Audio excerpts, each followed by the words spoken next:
আসসালামু আলাইকুম ৰহমতুল্লাহি ওবাৰকাতুহু। প্ৰশ্ন এটা আহিছে যে যিজন ব্যক্তিৰ ওপৰত গোচল ফৰজ তেওঁ কি কৰিব নোৱাৰে।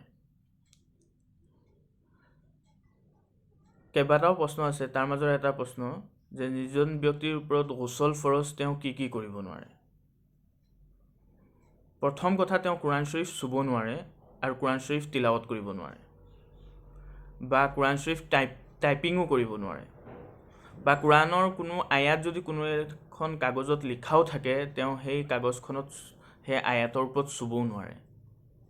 কোৰাণ তিলাৱত কৰা বা কোৰাণ পঢ়া বা কোৰাণৰ আয়াত চোৱা এই সকলোখিনি কাম হাৰাম হয়।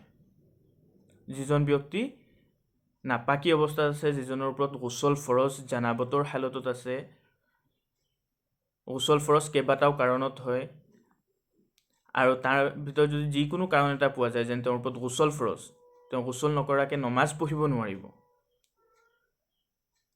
তেন্তে তেওঁ কোৰাণ পঢ়িব নোৱাৰিব আৰু কোৰাণ চুবলৈ নোৱাৰিব আৰু কোৰাণৰ তিলাৱত মুখস্থৰ পৰাও কৰিব নোৱাৰিব। আৰু এটা প্ৰশ্ন যে গোচল ফৰজ থকা ব্যক্তিজনে আল্লাহৰ জিকিৰ বা দুৱা দুৰুদ পঢ়িব পাৰিবনে?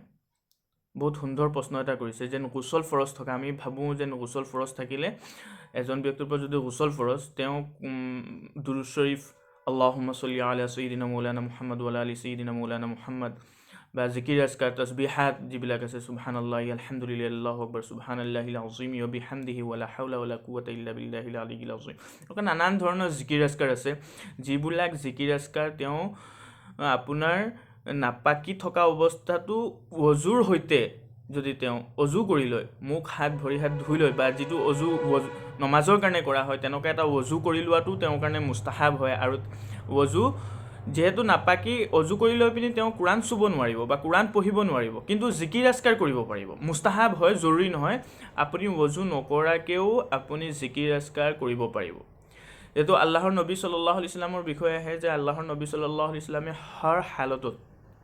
হৰ হালতত আল্লাহৰ নবী সাল্লাল্লাহু আলাইহি ওয়াসাল্লামে জিকিৰ কৰি আছিলে, ইল্লা বাথৰুমত, অৰ্থাৎ টয়লেটত বা মানুহে পায়খানাত সোমাই, লেট্ৰিনত সোমাই পিনি জিকিৰ আজকাৰ কৰা নাজাইজ হয়, বা মুখেদি কিবা কলিমা পঢ়া নাজাইজ হয়, মুখেদি তিলাৱত কৰা নাজাইজ হয়।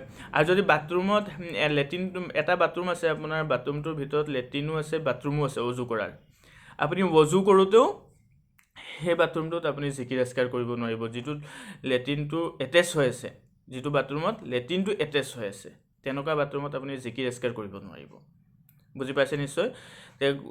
এজন গোচল ফৰজ থকা ব্যক্তিয়ে নিশ্চয় মুস্তাহাব হয়, আফজল হয় যেন সেইজন ব্যক্তিয়ে আপোনাৰ দুৰুদ পঢ়ক বা আপোনাৰ তসবিহাত লোৱক, এইটো তেওঁৰ কাৰণে মুস্তাহাব হয়। আৰু এটা প্ৰশ্ন আহিছে এজেগাৰ পৰা যে হামবিস্তৰি কৰাজনে বা যিজনৰ ওপৰত গোচল ফৰজ সেইজনে চালাম কালাম কৰিব পাৰিবনে? নিশ্চয়, যদি তেওঁৰ হাত নিশ্চয় মানুহৰ পাকেই থাকে, বা তেওঁ যদি অজু কৰি লয় বা তেওঁৰ হাতত যদি কোনো নাজাচত লাগি নাথাকে, তেন্তে তেওঁ চালাম কালাম কৰিব পাৰিব। আৰু এনেকুৱা হাদিছত আহিছেও যেন এজন সাহাবী আল্লাহৰ নবী সাল্লাল্লাহু আলাইহি ওয়াসাল্লামক দেখি পিনি তেওঁ অকণ লুকাই গৈছিল। আল্লাহৰ নবী সাল্লাল্লাহু আলাইহি ওয়াসাল্লামে যেতিয়া পাছত লগ পালে, তেওঁ সুধিলে তুমি কেলৈ লুকাইছিলা? আল্লাহৰ নবী সাল্লাল্লাহু আলাইহি ওয়াসাল্লামক তেওঁ ক'লে যেন মই নাপাকী অৱস্থাত আছিলোঁ। কৈছে তুমি চালাম মুছাফা কৰিব পাৰিবা। হাদিছটোৰ ৱজা এইটোৱে যেন, হাদিছটোৰ মুৰাদ এইটোৱে যেন তুমি চালাম মুছাফা কৰিব পাৰিবা, নাপাকি থাকিলেও তুমি চালাম মুছাফা কৰিবলৈ পাৰিবা। আৰু এটা প্ৰশ্ন আহিছে যে নাপাক থকা অৱস্থাত খোৱা বোৱা কৰিব পাৰিবনে? আমাৰ বহুত মানুহে অকণমান আমি বেছি তচদ্দুদ কিছুমান কামত কৰি দিওঁ, যিবোৰ আমাক শৰীয়তে ইজাজত দি থৈছে, যে নাপাক থকা অৱস্থাত খোৱা বোৱা কৰিব পাৰিবনে? নাপাক থকা অৱস্থাত আমি খোৱা বোৱাও কৰিব পাৰিম, যেনেকুৱা জিকিৰ আজকাৰ কৰাটো জায়েজ আছে, এনেকুৱা আমি মুখ হাত ধুই মেলি আমি খোৱা বোৱাও কৰিব পাৰিম। নাপাক ইমান সময় থাকিব নালাগে, যিমান সময় থাকিলে আমাৰ এটা নমাজ কাজা হৈ যায়। এটা নমাজৰ সময় ওলাই গৈছে, নমাজৰ জামাতৰ সময় ওলাই গৈছে, তেতিয়া আমাৰ গুনাহ লাগি ধৰিব। কিন্তু আমি নাপাক থাকিব নালাগে, চেষ্টা কৰিব লাগে যিমান সোনকালে আমি পাক হওঁ, কিন্তু খোৱা বোৱা বা মানুহৰ লগত মিল মিলাপ উঠা বহা আমি কৰিব পাৰোঁ। আৰু এইখিনিত কোনো ধৰণৰ আমি এনেকুৱা মানুহক কোনো ধৰণৰ টানা মাৰি পিনি কোনো ধৰণৰ কথা ক'ব নালাগে যে মানুহে দুখ পায়, কাৰণ শৰীৰতে এইখিনি ইজাজত দিছে আৰু মানুহে তাৰ পৰা ফাইদা উঠাব পাৰে, যে নাপাক থকা অৱস্থাত খোৱা বোৱা কৰিব পাৰে, যেনেকুৱা আপোনাৰ দূৰ চৰীত পঢ়িব পাৰে, জিকিৰ আজকাৰ কৰিব পাৰে। আৰু এটা প্ৰশ্ন আহিছে যে নাপাক থকা ব্যক্তিজনৰ জোতা পাকনে? জোঠা বুলি কয় মানে জোঠা খোৱাটো। জোঠা খোৱাটো নিশ্চয় পাক হয়। জোঠাত মানুহৰ জুবানত কোনো হেৰি নাই, নাপাকি নাই। মানুহৰ য'ত গোটেই মানুহৰ দেহাটোৱে পাক হয়, ইল্লা সেইডোখৰ জেগাত, যিডোখৰ জেগাত নাপাকি লাগি আছে সেইডোখৰ জেগাহে নাপাক হয়, আৰু সেইডোখৰ জেগাৰ কাৰণে আমাৰ ওপৰত গোচল ফৰজ হয়। তে আমি হাতেৰে কাৰোবাক মুচাফা কৰিলে যেনেকুৱা আমি হাতখন পাক হয়, যদি আমি পানীত জুবুৱাই দিওঁ, হাতখন জুবিয়াই দিওঁ, তেতিয়াও আমাৰ পানী নাপাক নহয়, যদি আমাৰ হাতত কোনো ধৰণৰ নাপাক লাগি থকা নাই। নিশ্চয় মোৰ ওপৰত এজনৰ ওপৰত গোচল ফৰজ হৈ আছে, কিন্তু তেওঁৰ হাতত কোনো ধৰণৰ নাপাকি নাই, তেওঁ হাত আগত ধুলে এবাৰ, বা তেওঁৰ ধোৱা মনত আছে, হাতত নাপাকি লগা মনত নাই তেওঁ যদি হাত জুবিয়াইও পানীখিনি গৰম হৈছে নাই চাই, তেন্তে নিশ্চয় এইটো জাইজ আছে, শৰীৰতে এইটোক জাইজৰ হুকুম দিছে, আৰু সেই পানী নাপাক নহয়। ঠিক তেনেধৰণে তেওঁৰ জোঠাও পাক হয়, তেওঁ খোৱা গিলাচত আমি পানী খাব পাৰোঁ। এটা ইম্পৰ্টেণ্ট প্ৰশ্ন এটা আছে যে নাপাক থকা ব্যক্তিজনে চুলি বা নখ কাটিব পাৰেনে?